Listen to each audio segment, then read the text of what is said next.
আসসালামু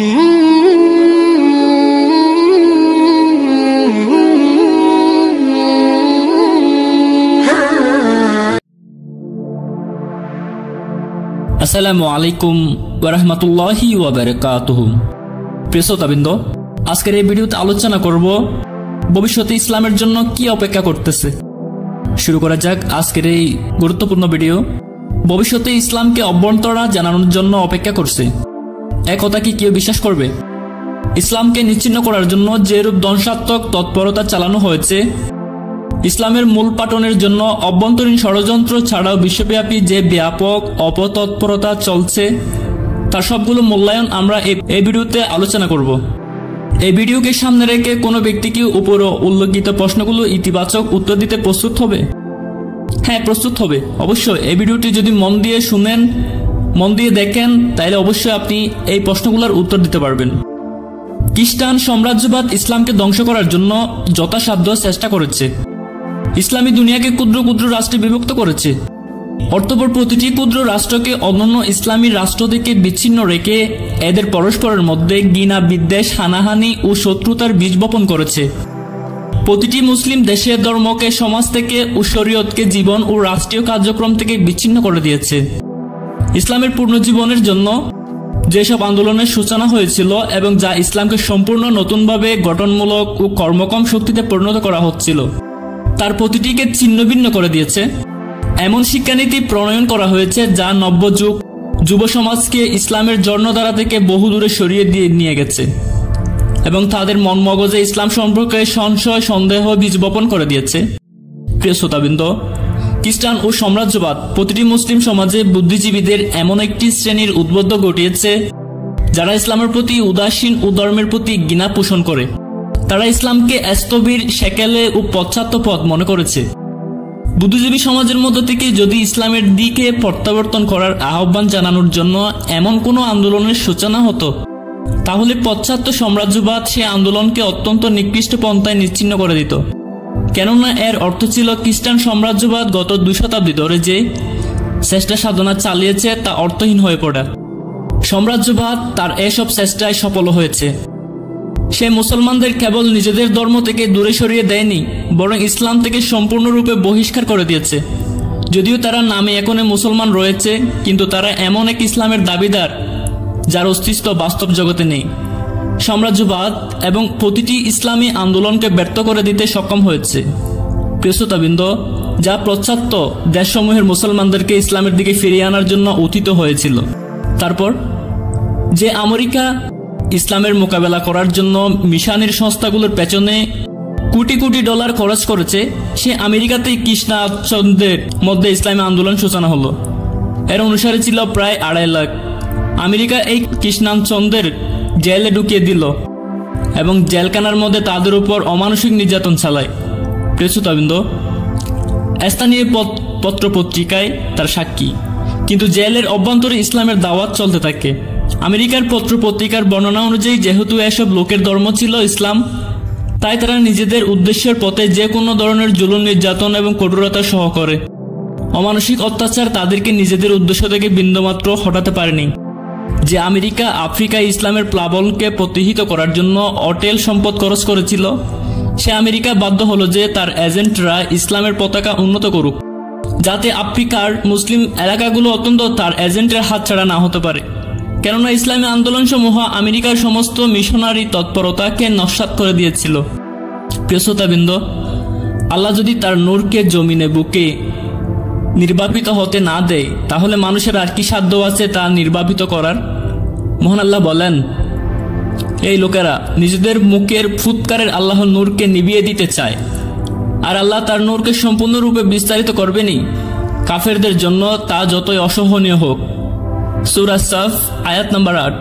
প্রিয় শ্রোতাবৃন্দ, ইসলামী বিশ্ব এবং মুসলমানদের দিক থেকে দৃষ্টি ফিরিয়ে নিয়ে আমরা এখন কেবল পাশ্চাত্য জগতের উপর দৃষ্টি নিবন্ধন করব, যাকে উন্নতির স্রোত দ্বারা বা দূর পর্যন্ত ভাসিয়ে নিয়ে গেছে। আজ গোটা পাশ্চাত্য চরম আধ্যাত্মিক দেউলিয়া শিকার। তার চিরকালের জন্য বেঁচে থাকার একটিমাত্র উপায় আছে। আল্লাহ তাআলার ইচ্ছা যদি এই যুগের মানুষদের সম্পূর্ণরূপে নিচ্ছিন্ন করে দেওয়ার সিদ্ধান্ত গ্রহণ করে, তবে ভিন্ন কথা। কিন্তু তার ইচ্ছা যদি এই হয়ে থাকে যে মানুষ আরো কিছুকাল বেঁচে থাকুক, তাহলে মানুষ অবশ্যই নিজেদের অচেতন অবস্থা থেকে জেগে উঠবে এবং তারা জাহান্নামের যে অতল গহ্বরে নিমজ্জিত হয়েছিল তা থেকে বের হয়ে আসার জন্য অবশ্যই চেষ্টা করবে। আর বাস্তব সত্য এই যে মানুষ সজাগ হয়ে গেছে, সে অনুভব করতে শুরু করেছে যে তার জীবনে এমন একটি শূন্যতার সৃষ্টি হয়েছে যা কোনো কিছুই পূরণ করতে পারবে না। অর্থনৈতিক ও রাজনৈতিক ব্যবস্থা, সমাজ গঠনসমূহ, যৌন লালসা, ভোগবিলাসিতা কোনোটাই এই শূন্যতা পূর্ণ করতে সক্ষম হবে না। প্রিয় শ্রোতাবৃন্দ, এই শূন্যতা হচ্ছে মূলত আধ্যাত্মিক শূন্যতা এবং আকীদা বিশ্বাসগত শূন্যতা।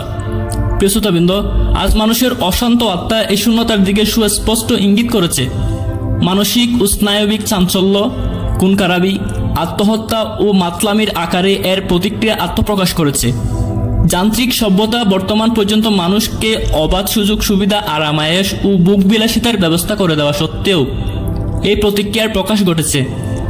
বরং বাস্তব অবস্থা এই যে যেসব লোক এই নাফাক যৌনাচারের মধ্যে ডুবে যাচ্ছে, একদিকে তাদের উন্মাদনা বেড়ে যাচ্ছে এবং অন্যদিকে বিবেকের গভীর বিদ্যমান এই শূন্যতায় অনুভূতি উত্তরোত্তর বৃদ্ধি পাচ্ছে।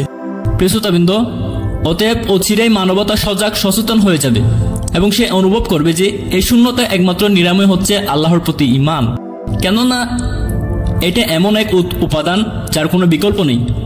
এই ঈমান আকীদার অর্থ রং বেরঙ্গ ও জুব্বা পরিধান অথবা 2 আঙ্গুলের মাঝখানে তাসবির গোটা ঘোরানো নয়, অথবা জীবনের অন্যান্য সমস্ত দিকে ও বিভাগকে উপেক্ষা করে কেবল আধ্যাত্মিকতায় মেতে থাকার এর অর্থ নয়। বরং এই ঈমান আকীদা এমন এক জিনিস যা মানুষের অনেক পরীক্ষা নিরীক্ষা ও অভিজ্ঞতার মধ্য দিয়ে অগ্রসর হওয়ার পর তার জ্ঞান, বুদ্ধি, দেহ, প্রাণ সবকিছুর উপর কর্তৃত্বশালী হয়। প্রিয় শ্রোতাবৃন্দ, বিশ্বজাহানের বুকে কেবল ইসলামই হচ্ছে পরিপূর্ণ আকীদা, অন্য কোনো মতবাদ এই বৈশিষ্ট্য নেই। আপাতত এটাও জরুরি নয় যে লোকদের নাম হতে হবে মোহাম্মদ, আহমদ, আলী ইত্যাদি। কিন্তু মানবতা তার দীর্ঘ অভিজ্ঞতার আলোকে এই সত্য পর্যন্ত পৌঁছে গেছে যে শুধু ইসলামই হলো সেই কাঙ্ক্ষিত ধর্ম ও বিশ্বাস যা জীবনের সমস্ত দিক ও বিভাগকে ঐক্যবদ্ধ করতে পারে এবং জীবনকে বিচ্ছিন্নতার হাত থেকে বাঁচাতে পারে। প্রিয় শ্রোতাবৃন্দ, ইসলামের পথে আজ যে বিরাট বিরাট প্রতিবন্ধকতা দাঁড়িয়ে আছে, মানুষ যখন এই দিনের দিকে প্রত্যাবর্তন করতে থাকবে তখন তা একে একে দূর হয়ে যাবে। মানব ইতিহাসে এটাই প্রথম বিকল্প নয়। সত্য কথা এই যে মানুষ যখন আধ্যাত্মিক দেউলিয়ত্বের কারণে সৃষ্ট বিপদ সম্পর্কে সতর্ক হয়ে যায়, তখন যেসব চিন্তাধারা ও মতবাদের পরিবর্তনে অসম্ভব মনে হয় তা অতি সহজে পরিবর্তিত হয়ে যায়।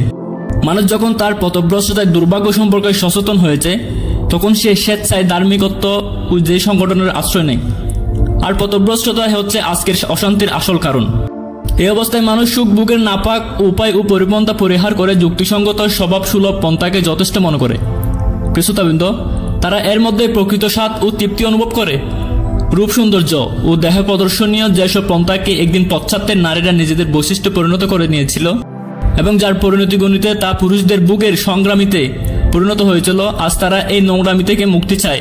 অচিরেই নারী সমাজ প্রকৃত সত্যকে উপলব্ধি করতে সক্ষম হবে যে এই কৃত্রিম জিনিসের তাদের কোনো প্রয়োজন নেই। তারা স্বভাব বিরুদ্ধ পথ পরিহার করে স্বভাব সম্মত ও পবিত্র পন্থা বেছে নিবে। তারা বিপর্যয় ও বিকৃতি সৃষ্টিকারী সমস্ত অস্ত্র পরিত্যাগ করে পবিত্র জীবনযাপন করতে উদ্বুদ্ধ হবে। প্রিয় শ্রোতাবৃন্দ, এই সময় মানুষের ধর্মের দিকে প্রত্যাবর্তন করবে এবং সেই ধর্মটি হবে ইসলাম। মানুষের ইচ্ছা ও সংকল্পের তুলনায় ধর্মের অন্তর্নিহিত শক্তি অনেক বড়, কেননা তার ভিত্তি হচ্ছে আল্লাহ তাআলার সে চিরন্তন নীতি যা তিনি মানুষের প্রকৃতির মধ্যে লুকিয়ে রেখে দিয়েছিলেন এবং তা অভ্যন্তরীণভাবে নিজের কাজ আঞ্জাম দিতে থাকে। আর যখন সেই দিন আসবে তখন কি ঘটবে আকীদা ও বিশ্বাসের ক্ষেত্রে একটি বংশধর জেনারেশন হিসাব ধরার মতো নয়। এই প্রশ্ন তেমন বেশি গুরুত্বপূর্ণ নয় যে সেই সময়টিও কখন আসবে। সবচেয়ে গুরুত্বপূর্ণ কথা এই যে এমনটি হবেই এবং ইসলাম বিজয়ীর বেশে আসবে, কেননা আল্লাহ তাআলা এখনো পর্যন্ত মানবজাতির ধ্বংস চান না। এজন্য ইসলামের বিজয়ী হওয়া সেই মুহূর্তটি অচিরে এসে যাবে। প্রিয় শ্রোতাবৃন্দ, এবং যখন সেই দিনটি এসে যাবে ইনশাআল্লাহ আসতে শুরু করেছে, কুফর এবং ইসলামের মধ্যখানে যে গভীর খাত প্রতিবন্ধক হয়ে দাঁড়িয়ে আছে তা ভরাট করতে এবং তার উপর রাস্তা নির্মাণ করার জন্য মুসলিম জনগণ নিজেদের জীবনকে কোরবানি দিচ্ছে। এই কাজ করতে গিয়ে তারা দুঃখ মুসিবত সহ করছে।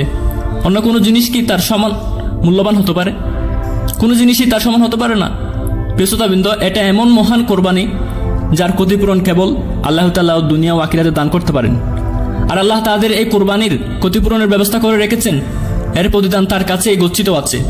মহান আল্লাহ তাআলা কোরআনে বলেন, যেসব লোক আল্লাহর দ্বীনের সাহায্য করে আল্লাহ অবশ্যই তাদের সাহায্য করবেন। নিশ্চয় আল্লাহ অতীব শক্তিশালী এবং সবকিছুর উপর বিজয়ী। সূরা হজ আয়াত নাম্বার 40।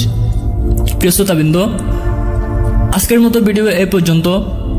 পরবর্তী ইসলামিক গুরুত্বপূর্ণ ভিডিও পেতে আমাদের চ্যানেলটি সাবস্ক্রাইব করে রাখবেন। খুদা হাফেজ। আসসালামু আলাইকুম ওয়া রাহমাতুল্লাহি ওয়া বারাকাতুহু।